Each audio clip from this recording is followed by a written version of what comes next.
আমরা এখন কান্ডে মানাজিলের এই যে আমরা যেখান থেকে আসছি এটা প্রায় 1700 মিটার উঁচু স্থান থেকে আমরা নেমে আসছি এই মিকাতে। আমরা নেতে এরাম বাঁধবো, তাই আমরা এই যে কান্ডে মানাজিল মসজিদ এটার অপরূপ সৌন্দর্য দেখার জন্য আমরা এখন যাব। আমরা এই যে মসজিদ আছে এটা কান্ডে মানাজিল, এটার অপরূপ সৌন্দর্য দেখবো এবং আমরা কিছু দেখবো। তারপর আমরা নেতে এরাম বাঁধবো, ভিতরে আমরা হাজিরা এরাম বাঁধতেছি সেটাও আপনাদের দেখাবো। আসেন আপনারা। আর এটা সম্বন্ধে অনেকে আমরা অবগত নই। আমরা অনেকেই এটা সম্পর্কে অবগত নই যে মিকাত কেমন এবং এখানে কি আছে কি অপরূপ সৌন্দর্য আছে। তাই আমরা চেষ্টা করতেছি যে যত কোন জায়গায় কোন ভালো স্থান রয়েছে এবং কোন জায়গায় আমরা দেখলে আমাদের একটু মনটা শান্তি পাবো আমাদের ভ্রমণে। আমাদের হাজিদের কীভাবে ভালো একটা দিক নির্দেশনা দেখানো যায়, কোন জায়গায় ভালো নির্দেশনা আছে এটা দেখাবো। এই জন্য আমরা এদিকে ঘুরে যান, ফেসটা সুন্দর। এই যে আমরা যে আসছি অনেকেই আসেন আমাদের সাথে, আজকে দেখা হয়েছে আমাদের অনেক হাজিরা আছে। আপনি এই লাইটটাকে ঘিরে রাখবেন, নয় অন্ধকার আসে। হ্যাঁ, আমাদের অনেকে হাজিরাই আছে, আজকে দেখা হয়েছে তারা বড় গাড়ি নিয়েছে, কিন্তু এখান থেকে যে 1700 মিটার উঠতে ভয় পাচ্ছে।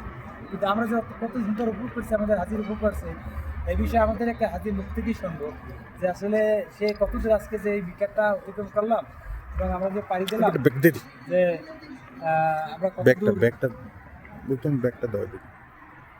তোমার ব্যাগটা কোথায় রাখছো? নি চাচা যাও, সামনে যাও।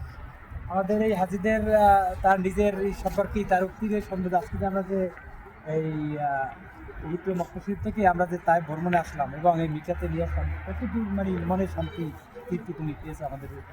আলহামদুলিল্লাহ, আল্লাহর কাছে লাখ কোটি শুকরিয়া। এই যে তায়েফবাসীর জন্য তো মহানবী সাল্লাল্লাহু আলাইহি সাল্লাম আলাদাভাবে দোয়া করিয়া গেছে।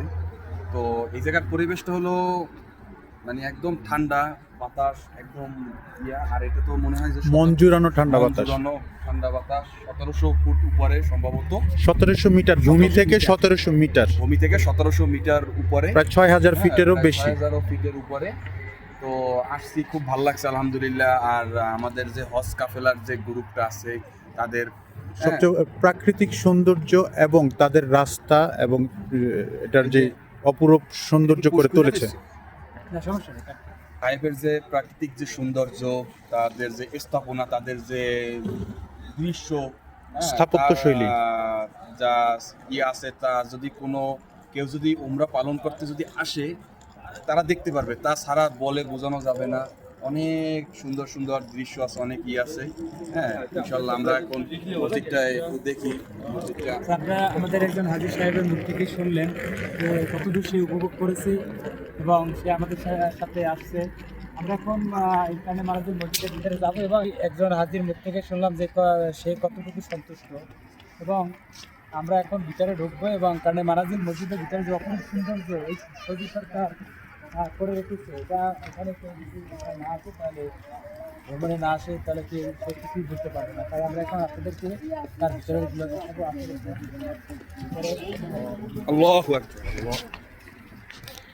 দৃশ্য দেখবো কারণ মানাজুল কত সুন্দর এই সৌদি সরকার করে রেখেছে, এখানে না আসলেই তো এর অপূর্ব সুন্দর সম্পর্কে বুঝতে পারবে না।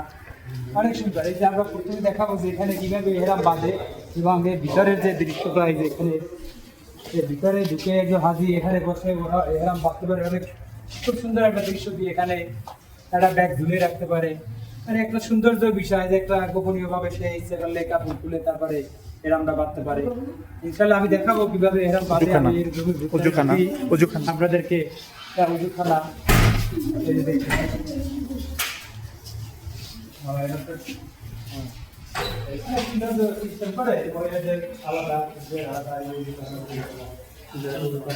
এবং মসজিদের ভিতর বেশ খোলামেলা, সব পরিবেশ সুন্দর পরিবেশ এবং খোলামেলা।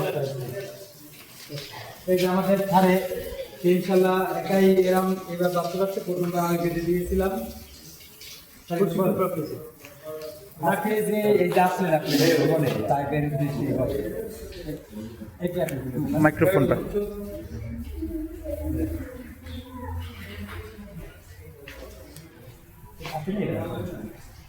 আজকে যে ভ্রমণে আসলেন এবং আপনাদের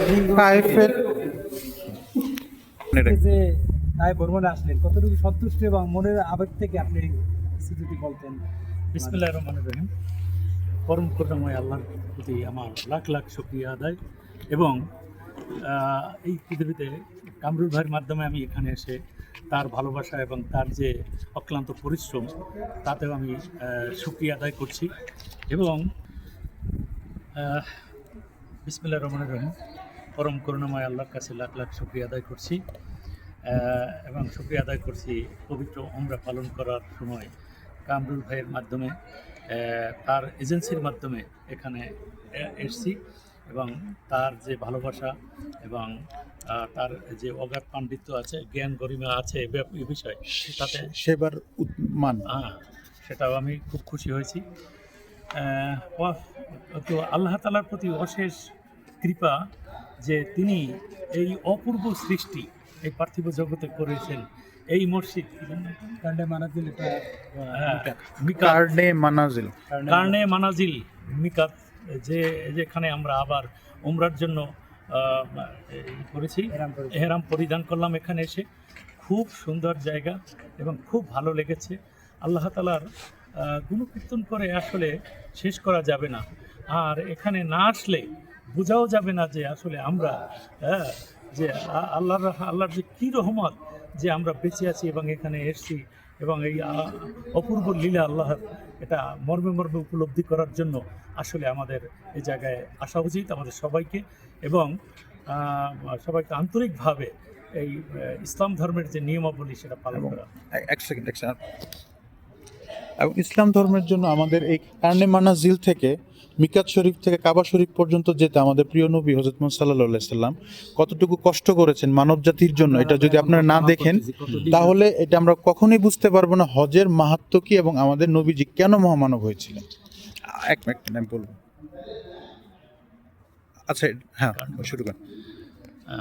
এই কারণে মানাজিল মসজিদ থেকে আমাদের প্রিয় নবী হযরত মুহাম্মদ মুস্তাফা সাল্লাল্লাহু আলাইহি ওয়াসাল্লাম যে পায়ে হেঁটে কত পরিশ্রম করে এই হাজার হাজার মাইল অতিক্রম করে মক্কা নগরীতে গিয়েছেন, ইসলাম প্রচার করেছেন, এবং তিনি যে কত কষ্ট করেছেন, কত পরিশ্রম করেছেন এই পার্বত্যময় এলাকার মধ্যে এবড়ো থেবড়ো জায়গায়, তার যে কত কষ্ট করতে হয়েছে, এবং তারপরেও তার উপর এখানে যারা অত্যাচার করেছে তাদেরকে কিন্তু বিন্দুমাত্র বিদ্বেষ প্রকাশ করেনি তাদের প্রতি, বরং পরম করুণাময় আল্লাহর কাছে তিনি আবেদন করেছেন, না, ওরা ভুল করেছে, ওদের ক্ষমা করে দাও প্রভু। এই যে মহামানব মহানবী হযরত মুহাম্মদ মুস্তাফা সাল্লাল্লাহু আলাইহি ওয়াসাল্লাম, তার প্রমাণ আমরা যদি স্বচক্ষে দেখতে চাই, উপলব্ধি করতে চাই, তাহলে আমাদের আসলে এই হজ ব্রত পালন করা উচিত, উমরায় আসা উচিত। এবং এই যে এটা হলো কারণে মানাজিল, যেটা হলো মিকাত, আমাদের অন্যতম একটি মিকাত, এখানে এসে ভ্রমণ করা উচিত এবং আসা উচিত, এবং আমাদের সকলের এর প্রতি দরদি হওয়া উচিত।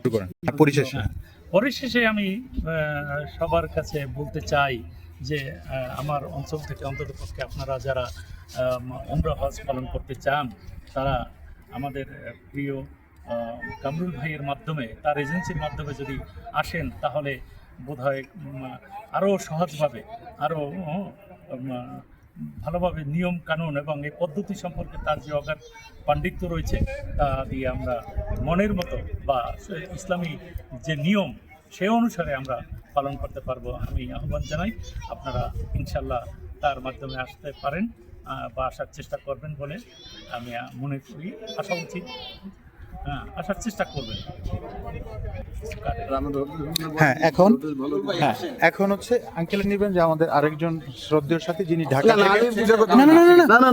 না, আপনি কিন্তু পারেন, এমন যে স্কিপ করতেছেন।